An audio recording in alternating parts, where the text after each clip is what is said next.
오늘은 어버이날이죠. 한국에서도 어버이날이고 일본에서는 어머니의 날입니다. 오늘은 어버이 주일로 주님께 예배를 드리도록 하겠습니다. 제목은 부모를 공경하라고 명령하신 하나님입니다. 미국의 목회자 알레이 토레이 박사는 행복한 삶을 누리는 한 가지 조건은 부모를 공경하고 하나님의 말씀에 순종하는 것이다 라고 말했습니다. 독일의 신학자 본 회포도 부모님을 공경하지 않는 자는 하나님을 제대로 알지 못하는 자이다 라고 말했습니다. 그렇습니다. 부모님을 공경하는 것이 그만큼 중요하기 때문입니다. 그들은 부모님을 공경하는 것을 강조하였고 중요하게 여겼습니다. 하나님도 이스라엘 백성들이 반드시 지켜야 할 십계명을 주셨죠. 그 십계명에서 5계명의 부모를 공경하라고 명령하셨습니다. 여러분도 잘 아시겠지만 1계명에서 4계명까지는 하나님과 관계에 대한 계명이라면 5번째에서 10번째 계명은 사람들과의 관계에 대한 계명입니다. 그래서 살인하지 말라, 도둑질하지 말라 나오죠.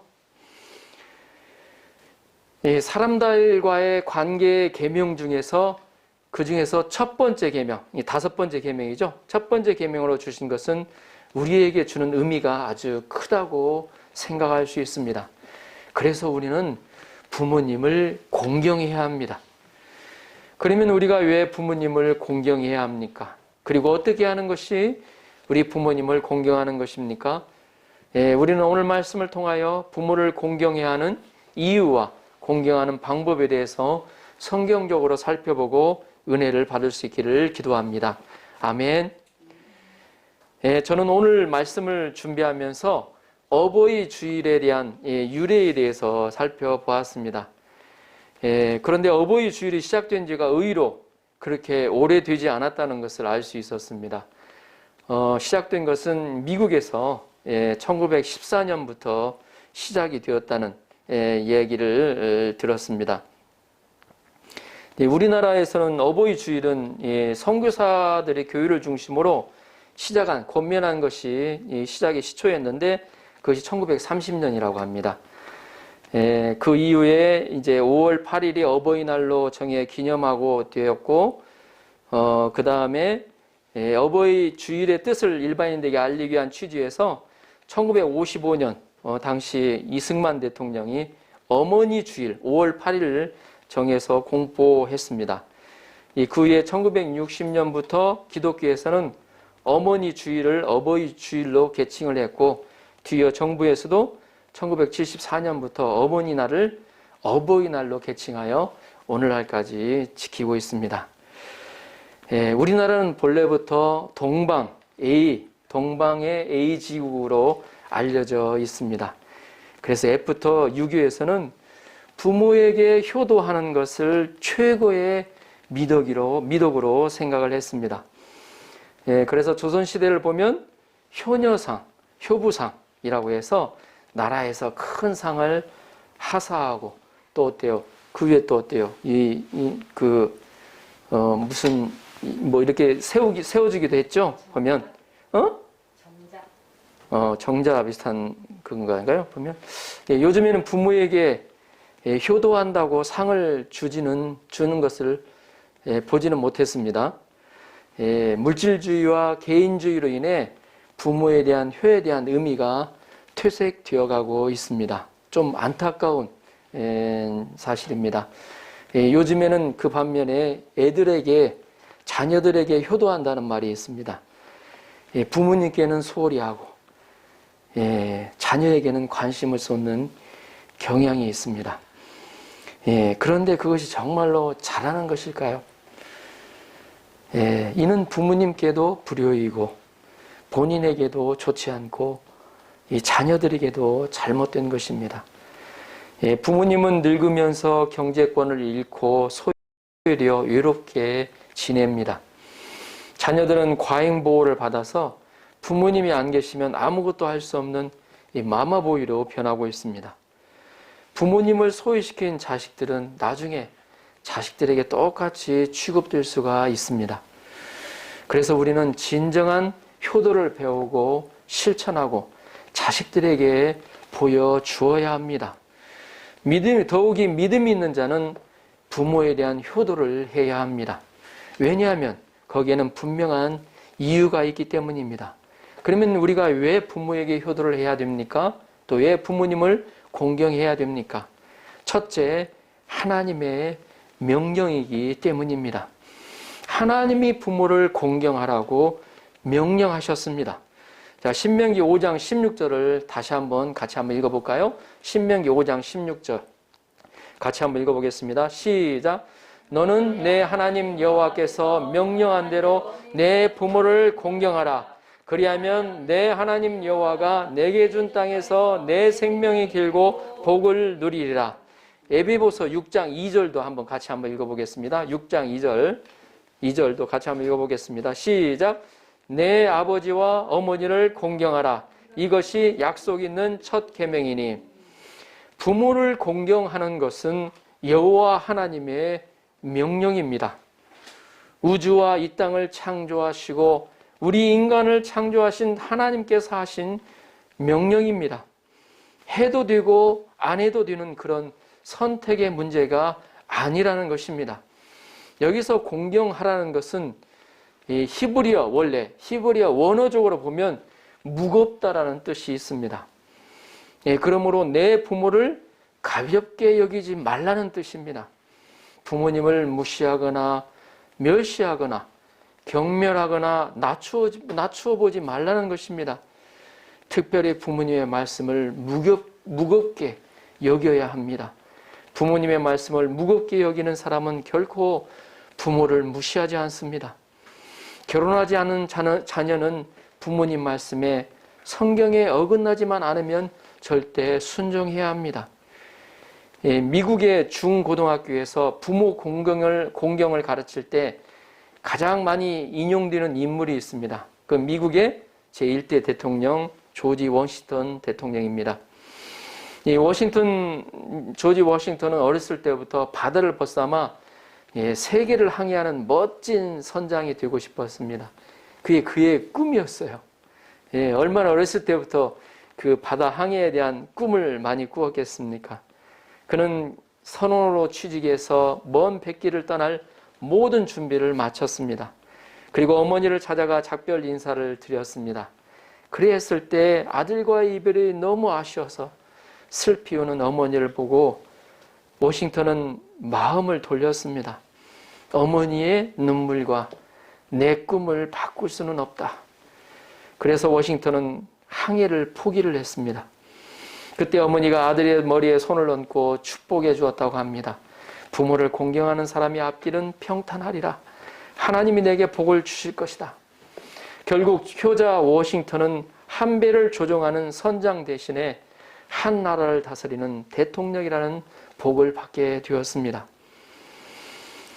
우리가 부모를 공경해야 하는 이유 둘째는 약속이 있는 계명이기 때문입니다. 다시 말해서 그 계명을 지킬 때 약속이 실행된다는 것입니다. 쉽게 이야기하면 이 아프리를 다운받으면 1000포인트를 주겠다는 약속과도 같은 것입니다. 그런 의미에서 자, 신명기 5장 16절 다시 한번 읽어보겠습니다. 5장 16절 시작. 너는 내 하나님 여호와께서 명령한 대로 내 부모를 공경하라. 그리하면 내 하나님 여호와가 내게 준 땅에서 내 생명이 길고 복을 누리리라. 에베소서 6장 2절 3절도 같이 한번 읽어보겠습니다. 에베소서 6장 2절 3절 시작. 내 아버지와 어머니를 공경하라. 이것이 약속 있는 첫 계명이니 이로써 내가 잘되고 땅에서 장수하리라. 아멘.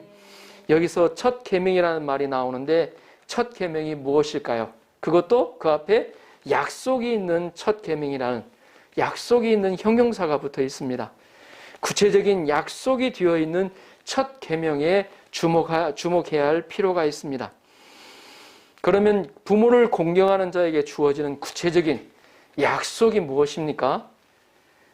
받은 땅에서 내 생명이 길다고 하였고 잘되고 복을 누린다고 하였습니다. 생명이 길다는 것은 장수하는 것을 의미합니다. 대개 장수하는 사람은 건강한 사람입니다. 어디가 아픈 사람은 장수하기가 쉽지가 않습니다. 그래서 우리가 어디가 조금 아프다 보면 지금까지 건강하게 지내온 것이 참으로 큰 복이라는 것을 알게 됩니다. 사람들은 보통 자기가 잘 되는 것을 원합니다. 무슨 일을 하여도 잘 된다면 그처럼 복받은 사람은 없을 것입니다. 그런 축복이 바로 약속되어져 있다는 것입니다. 어떤 사람에게요? 바로 자기 부모를 공경하는 사람에게 그런 약속이 주어져 있다는 것입니다. 그 약속을 주신 그 주체가 누구입니까? 그 약속을 주신 그 주체가 누구입니까? 바로 하나님이십니다. 하나님이 약속하여 주셨습니다. 부모님이 약속하여 주시지 않았습니다. 하나님이 약속하여 주셨습니다. 우리는 우리의 부모를 공경하는 것은 하나님의 계명 중에서 약속이 있는 계명이라는 것을 기억해야 할 것입니다. 그래서 우리는 하나님이 부모를 공경하라는 계명을 의지적으로도 순종해야 하는 것을 알 수가 있습니다. 존 칼빈은 부모 공경을 구체적으로 다음과 같이 이야기했습니다. 부모님의 마음을 헤아려 순종하는 것, 그리고 부모님을 기쁘게 해드리는 것, 마지막으로 부모님에게 빈궁하지 않도록 생활비를 드리라는 것입니다. 잠언 23장 25절에서는 다음과 같이 말씀하고 있습니다. 내 부모를 즐겁게 하며 너를 낳은 어미를 기쁘게 하라. 아멘. 우리가 부모를 공경하는 이유 셋째는 값없이 부모를 통하여 은혜를 입었기 때문입니다. 부모의 은혜는 하늘보다도 넓고 크다고 표현하기도 합니다. 그만큼 숭고하고 말로 다 표현할 수가 없습니다. 자녀가 먼저 부모님께 사랑을 받은 자입니다. 부모가 있고 자식이 있는 것이지 자식이 있고 부모가 있는 것이 아닙니다. 어머니는 자녀를 10개월 동안 배에서 키우고 또 낳은 후에는 어려서 똥오줌 받아내며 돌봐주었습니다. 아버지는 나에게 생명을 주시고 경제적으로 돌봐 주십니다. 어느 자녀도 이런 부모님의 희생 없이 자라나지 않은 사람은 없습니다. 하늘에서 그냥 떨어진 사람은 없습니다. 우리는 이런 은혜를 알고 부모님께 효도하는 것이 마땅한 것입니다.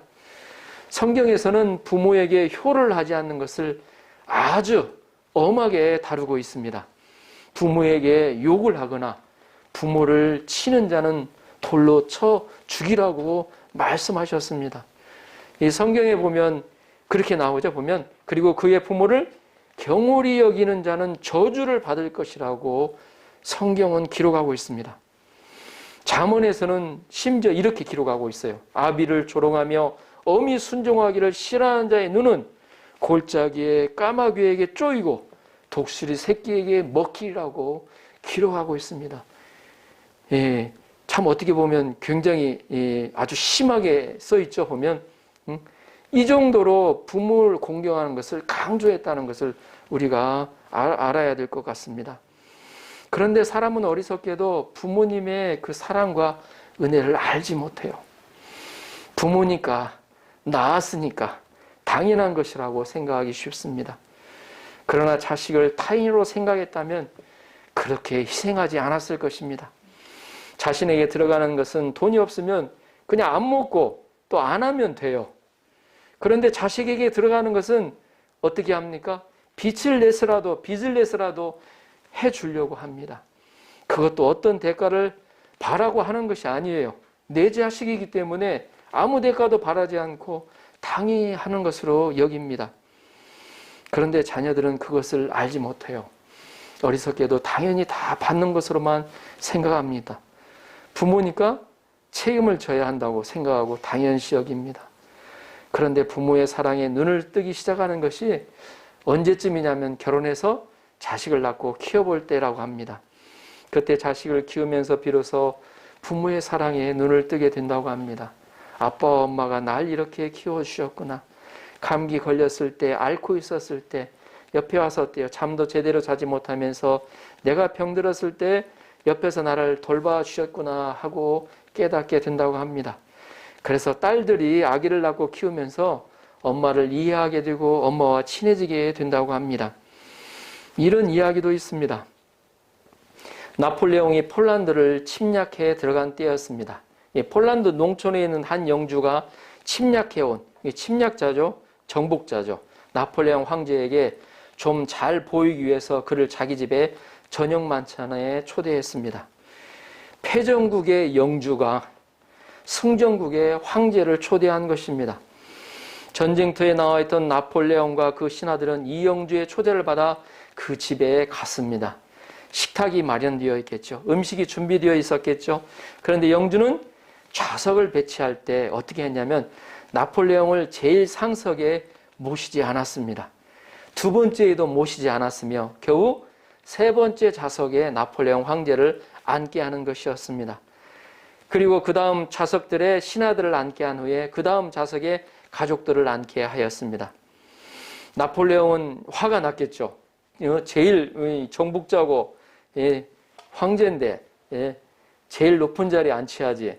나폴레옹 화가 났지만 체면상 말을 안 하고 있을 때 옆에 있던 신하가 이제 화를 내면서 그 주인에게 항의를 했습니다. 우리 대제국의 황제를 이렇게 대하할 수 있는가? 그러자 주인이 이렇게 대답하는 것이었습니다. 이 자리는 내 아버지와 어머니가 앉으실 자리입니다. 나라에서는 임금인 황제가 최고로 높지만 우리 집안에서는 내 아버지와 어머니가 제일 높습니다.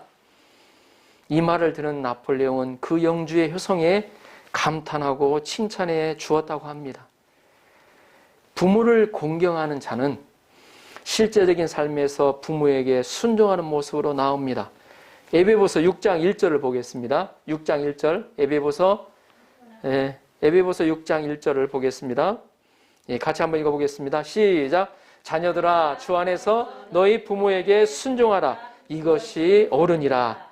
하나님은 먼저 자식의 도리를 말씀하고 있어요. 부모님께 순종해야 한다는 것입니다. 요즘은 자식 하나둘만 낳다 보니까 부모가 자식에게 순종하는 경향이 있습니다. 그러나 성경은 자녀는 주 안에서 부모에게 순종하라고 말씀하고 있습니다. 그것이 옳다고 말씀하고 있습니다. 먼저 부모님께 순종하는 것이 주님의 명령이라는 것입니다. 부모님께 순종하는 것이 바로 하나님이 세우신 질서입니다. 이는 아내가 남편에게 복종하는 것보다 더 강한 의미가 있습니다. 요즘의 자녀들은 부모들보다도 더 똑똑하고 아는 것이 많습니다. 그래서 저도 잘 물어봅니다. 저희 아이들에게. 또 컴퓨터도 보면 더 빨라요. 딱 보면 스마트폰 조작하는 것도 보면 야 이거 어떻게 하냐 물어보면 제가 하는 것보다 한 두세 배는 더 빠른 것 같아요. 보면 부모들은 어때요? 영어도 컴퓨터도 잘 모르고 또 댄스도 잘 출 줄을 모릅니다. 그래서 자녀들은 어떻게 보면 부모들을 무시하고 부모님 말을 듣지 않고 나름대로 행하기 쉽습니다. 부모님들이 하시는 말씀을 쓸데없는 간섭으로 생각하기 쉽습니다. 그러나 아무리 똑똑하더라도 부모 없이는 자신이 존재할 수 없었음을 알아야 합니다. 대부분의 부모는 자식이 잘 되기를 바랍니다. 그리고 부모는 우리보다 인생을 더 오래 사셨기 때문에 삶의 지혜가 있으십니다. 우리가 정말 똑똑한 사람이라면 지혜로운 사람이라면 부모님의 말씀에 헤아리고 순종해야 한다는 것입니다. 어떤 A양은 학창시절 어머니의 목소리가 듣기 싫었다고 합니다. 혜경아 공부해라. TV 좀 그만 보면 안 되니? 학교 갈 시간이야. 등등. 회사 다닐 때는 피곤하다는 핑계로 어머니께서 무엇인가 물어보시면 나중에 얘기하자면 방문을 닫고 잠자기 일쑤였다고 합니다. 그런데 그렇게 건강하시던 어머니께서 갑상선 암으로 성대 제거 수술을 받게 되었다고 합니다. 그 후로 이 A양은 어머니의 목소리를 들을 수 없었다고 합니다. 그렇게 듣기 싫던 어머니의 잔소리를 들을 수 없었던 것이 사실이 너무 가슴이 아팠다고 합니다. 그동안 어머니께 했던 행동들이 머릿속으로 하나하나 스쳐 지나갈 때마다 후회가 되었다고 합니다. 그 후로 A 양의 행동이 많이 바뀌었다고 합니다. 어머님의 입모양을 보면서 대화하기 위해 많은 노력을 기울였다고 합니다. 그런데 재활의학 박사로부터 희망이 담긴 말을 들었습니다. 기계를 이용하면 성대를 대신해서 그 부분을 울려주기 때문에 보통 사람과 똑같은 목소리는 아니지만 다른 사람과의 대화가 가능하다는 것이었습니다. 일 끝나고 바로 온 거니? 라는, 비록 기계를 이용했지만 어머니가 자신의 이름을 불렀을 때 그녀는 감동과 기쁨의 눈물로 목이 메었다고 합니다. A양은 이러한 과정이 모두 하나님의 사랑임을 믿고 어머님의 건강을 위해 열심히 기도하고 있다고 합니다. 예수님도 부모님께 효도하는 삶을 사셨습니다. 나사렛이라는 가난한 동네에서 사시면서 목수일로 부모님 일을 도왔습니다. 십자가의 죽음 앞에서는 슬퍼하는 어머니를 제자 요한에게 부탁하시는 장면이 나옵니다. 그리고 하늘에 계신 하나님께 마음을 다하여 효도를 하셨습니다. 예수님은 내 아버지께서 하라고 하신 일을 다 이루어 드리고자 최선을 다하셨습니다. 결국에는 십자가의 고통 가운데서도 아버지의 뜻에 온전히 순종하는 모습을 보여주셨습니다. 우리의 진정한 부모님은 바로 여호와 하나님이십니다. 하나님이 창조하셨기 때문입니다. 그 하나님은 우리의 죄와 허물을 위해 하나밖에 없는 자식을 아끼지 아니하시고 다 내어주신 분이십니다. 누가복음 15장에 나오는 탕자의 비유를 보면 아버지의 사랑이 진하게 묻어져 나옵니다. 하나님은 탕자와 같은 인생들의 진정한 아버지가 되십니다. 자신의 가장 사랑하는 아들을 희생하시기까지 우리를 사랑하셨기 때문입니다. 결론적으로 옛부터 한국은 동방예의지국으로서 효를 중요한 덕목으로서 지켜왔습니다. 성경은 약속 있는 첫 계명으로 부모를 공경하라고 명령하고 있습니다. 부모에 대한 공경은 하나님이 원하시는 것이요 자신이 잘되고 축복받는 길입니다. 저희가 부모에 대한 공경을 잘 실천해 갈 수 있기를 기도합니다. 그리하여 하나님의 약속으로 주신 그 축복을 누려나가는 한 사람 한 사람이 되시도록 주님의 이름으로 축복하며 기도합니다. 아멘.